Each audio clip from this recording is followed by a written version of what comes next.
Bonjour à tous, aujourd'hui une nouvelle session interview de collectionneurs avec à nouveau un membre de transformerfr.com.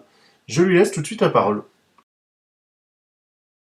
Eh bien bonjour à tous, je me présente Ultra Magnus, donc voilà, je suis un collectionneur de 17 ans et voilà pour la petite présentation, j'habite en région parisienne et puis voilà, donc je suis collectionneur depuis un certain nombre d'années maintenant et cette vidéo est l'occasion pour moi de vous présenter un petit peu et de vous parler plus en détail de ma collection. À quel moment es-tu venu à collectionner?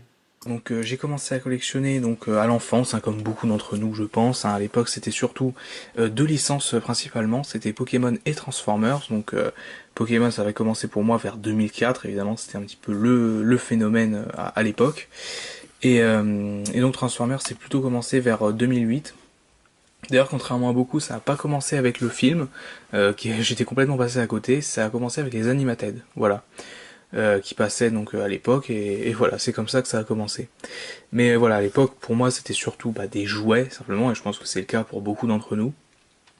Et c'est qu'à partir de voilà environ 2009-2010 que j'ai commencé à considérer ça comme vraiment une collection à part entière. Et c'est à ce moment que j'ai vraiment commencé à exposer, à acheter des étagères, voilà, tout ce qui s'ensuit. Au final, tu es un peu plus généraliste, un peu touche à tout donc, ou tu te centres sur un univers en particulier, une gamme, ou ainsi de suite. Alors c'est vrai que s'il y a bien une gamme qui prédomine dans ma collection, c'est l'ETF, clairement. Je pense que vous le verrez bien sur les photos, hein, mais ça prend quand même une bonne partie des étagères. Puisque j'en ai aujourd'hui voilà un peu plus de 500 en tout, donc c'est quand même ça fait quand même beaucoup, et encore je n'ai même pas la place de tout mettre sur les étagères, donc c'est pour dire vraiment il y en a que je suis obligé de laisser dans des cartons puisque j'ai pas forcément envie de les mettre tout simplement. Mais voilà, depuis quelques années je collectionne aussi d'autres gammes, d'autres univers, donc notamment Star Wars, Batman, plus largement mais, voilà des univers de comics aussi. Tout ce qui touche à Game of Thrones, c'est aussi voilà Pokémon. J'ai ressorti pas mal de petites figurines, de petits jouets que j'avais étant petit, et du coup j'ai repris un petit peu quand même la collection autour de cet univers. Et j'ai aussi voilà une collection naissante en matière de jeux vidéo et de consoles. Donc ça c'est un petit peu plus ça, on va dire. C'est vraiment une collection que j'ai commencé récemment. Et aussi une collection que j'ai pu lancer cette année, c'est autour des figurines pop. Donc je pense que voilà vous connaissez bien ces fameuses petites figurines. Parmi toutes ces pièces, est-ce que tu as quelque chose qui te sort de l'ordinaire, on va dire une pièce maîtresse, un Graal en fait? Pour ce qui est de mes Graal, il y a déjà le MP01, car je l'ai depuis un bon moment maintenant. Et voilà, clairement en termes de TF, c'est mon Graal actuel. Au niveau de Star Wars, il y a un Faucon Millennium surtout que je cherchais à une époque depuis très longtemps. J'ai dû le chercher pendant au moins un an et demi avant de le trouver à un prix abordable puisqu'il valait quand même dans les 200-250 euros. Donc je pense que vous le verrez. Je sais plus exactement de quelle collection il était. Mais voilà, il coûtait un peu un bras à l'époque, et c'est vrai que quand je l'ai trouvé pour moins de 100 euros, j'étais extrêmement content. Et sinon, pour les Graals vraiment que je recherche et les pièces que j'aimerais avoir aujourd'hui, en termes de TF, il y aurait bien le Galaxy Convoy, je pense, puisque c'est un peu un de mes coups de cœur que je n'ai malheureusement jamais pu trouver. Donc de ce côté-là, voilà, si un jour je peux le choper à un prix plus ou moins correct, je pense que je le ferai. Et pour ce qui est du récent, du côté du jeu vidéo, je suis vraiment passé à côté de la mini NES. Voilà, c'est quelque chose de très récent, mais voilà, dès qu'elle sera à un prix plus abordable, plus décent, puisque là, ça y est, maintenant, c'est parti dans des prix n'importe comment. Mais voilà, si un jour elle arrive à un prix plus décent, je pense que je la choperai direct, puisque clairement, c'était un de mes coups de cœur, et malheureusement, je suis passé à côté. Pour la mini NES, c'est pas très grave. Normalement, au moment où va sortir cette interview, les restocks de janvier auront eu lieu, donc le prix standard sera revenu en boutique. Effectivement, payer plus cher que ce qu'est son prix de vente habituel, on va dire, hein, c'est totalement une arnaque, hein. Et avec tout ce monde en collection, t'arrives encore à les caser quelque part? Donc comme vous pouvez le voir sur les photos, j'ai la chance d'avoir une pièce dédiée pour mes collections, donc avec des étagères donc type bibliothèque, des étagères murales et une vitrine. Donc dans ces vitrines, je vais mettre plutôt mes belles pièces, on va dire entre guillemets. Alors après, ça dépend évidemment de leur taille, comme par exemple avant je vous parlais de ce fameux Faucon Millennium, évidemment qui rentre pas dans la vitrine. Donc ça voilà, il trouve une place ailleurs. Mais voilà, dans l'ensemble, vous verrez que chaque étagère voilà, représente un univers. Donc il y a donc Transformers, Pokémon, Game of Thrones, Batman et Star Wars. Voilà donc les cinq univers vraiment prédominants, on va dire, dans mes collections.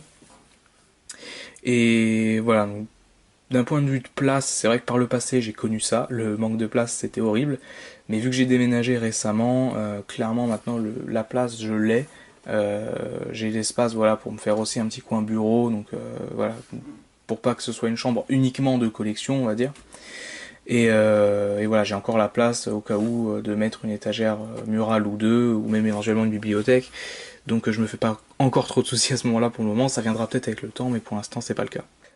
Est-ce que tu as vraiment quelque chose qui tient à cœur niveau pensée, voilà, une figurine qui remonte voilà, à un certain souvenir ou quoi que ce soit en fait? Alors un souvenir d'enfance, bon ça va que c'est pas encore trop loin pour moi pour le moment. Donc en rapport avec Transformers, je me souviens du premier TF que j'ai eu entre les mains, donc ça devait être 2003 ou 2004 clairement. Alors c'était pas un TF qui m'appartenait, on me l'avait simplement prêté. Mais en tout cas j'avais ce souvenir, c'était un Megatron de Beast Wars, il me semble, si je me trompe pas. En tout cas c'était le Megatron T-Rex, donc il me semble bien que c'était celui-là, hein, si mes souvenirs sont bons.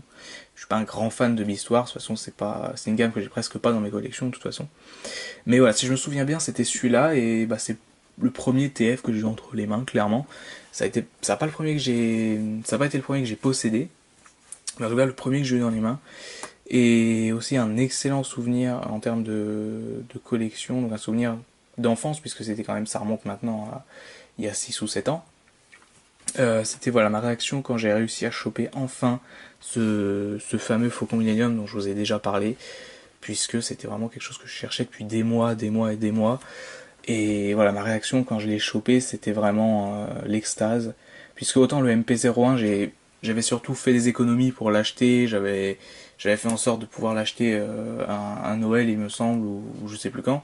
Mais voilà, c'était des économies plus qu'autre chose. Et là, vraiment, c'était l'effet de surprise, puisque pour moi, c'était quelque chose d'inaccessible, dans le sens où c'était beaucoup trop cher à l'époque. Donc voilà, clairement deux souvenirs. Après, le reste, bon, j'ai des souvenirs par-ci par-là, mais vraiment des souvenirs marquants. Voilà, à évoquer ici, pas plus que ça. Et niveau regard justement des personnes qui te sont proches ou simplement voilà que tu connais par rapport à tes collections, qu'est-ce que ça peut donner? Alors c'est vrai que mon entourage, c'est une question qui me revient souvent. J'ai aucun problème avec ça. C'est vrai que la plupart trouvent même ça bien que je puisse avoir une pièce dédiée à mes passions, à ce que j'aime. Et d'ailleurs, ça a amené certaines réactions de la part de certains de mes amis ou même simplement des connaissances. Ils pensent que je suis, selon leurs termes, tuné ou riche, alors que c'est pas du tout le cas. Je suis juste passionné. J'investis effectivement peut-être plus d'argent, beaucoup d'argent dans mes passions, dans mes collections, mais voilà, clairement, je n'ai rien d'un riche qui dépense tout son argent dans des figurines, ça clairement pas. On arrive à la fin de cette interview, donc si tu souhaites rajouter quelque chose, la place est à toi. Alors, est-ce que j'ai quelque chose à rajouter? Bah oui, merci à Fury, hein, merci à toi d'avoir proposé cette idée, ça me permet de partager cette passion. Et surtout, voilà, t'es un reviewer que je suis depuis de très longues années maintenant, je pense que, il me semble que je te l'avais dit dans un message, mais voilà, ça fait très très longtemps que je te suis, et j'ai presque envie de dire que t'es un des responsables, entre guillemets, dans le bon sens du terme, de là où j'en suis maintenant, puisque t'as été vraiment le premier reviewer français, en tout cas que j'ai connu, puisque c'est vrai que c'est pas, on n'est pas très nombreux non plus. Et donc voilà, merci à toi pour cette idée, vraiment ça m'a vraiment fait plaisir. Voilà. Transmettre le syndrome de la collection, c'est tout un art, je le tiens d'un grand maître. En tout cas, encore merci de t'être prêté au jeu, n'hésitez pas, vous souhaitez faire pareil, MP, YouTube, Twitter, pas via les commentaires, les demandes, merci.